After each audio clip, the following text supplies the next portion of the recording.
gamit sa ating mga bahay dahil napakalaking tulong po yan. At para na rin medyo makakatipid naman tayo. At may ginamit rin ako dyan na nakaskwala ng flat bar, ikabit rin natin dyan.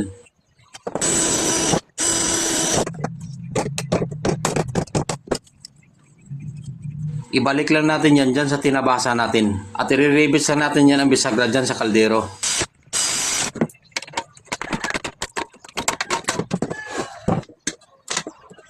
Ang lumang handle ng kaldero, pinalitan ko lang yan ng handle sa balde ng pintura.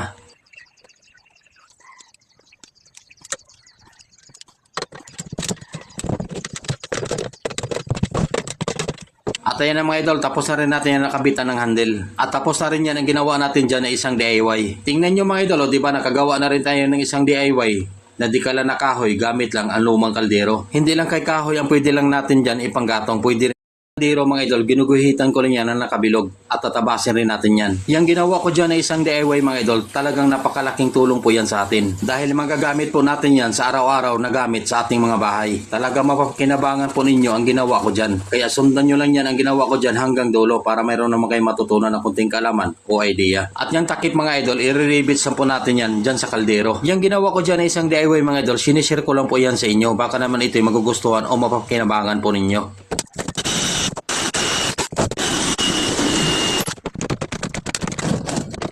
At ayun na mga idol, tapos rin natin yan na ikabit yung takip dyan sa kaldero. At mayroon din akong ginamit dyan na pinupurma ko na ng mga rebar. Tingnan nyo na lang kung anong purma niyan. At yung ikinabit ko dyan ng mga flat bar dyan sa pinupurma po natin ng mga rebar, i-rebit na po natin yan dyan banda sa pitan ng kaldero.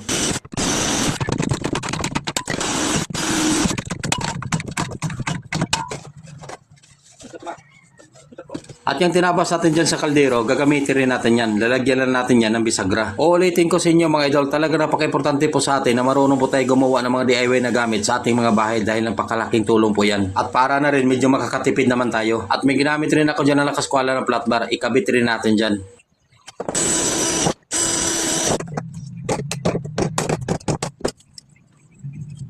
Ibalik lang natin yan dyan sa tinabasa natin. At i-rebit lang natin yan ang bisagra dyan sa kaldero.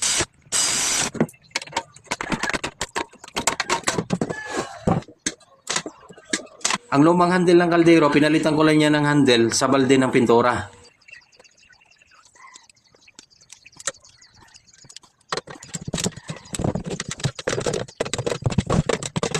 At ayan na mga idol, tapos na rin natin yan nakabitan ng handle. At tapos na rin yan ang ginawa natin dyan na isang DIY. Tingnan nyo mga idol, di ba nakagawa na rin tayo ng isang DIY na di kala na kahoy gamit lang ang lumang kaldero. Hindi lang kay kahoy ang pwede lang natin dyan ipanggatong, pwede rin ang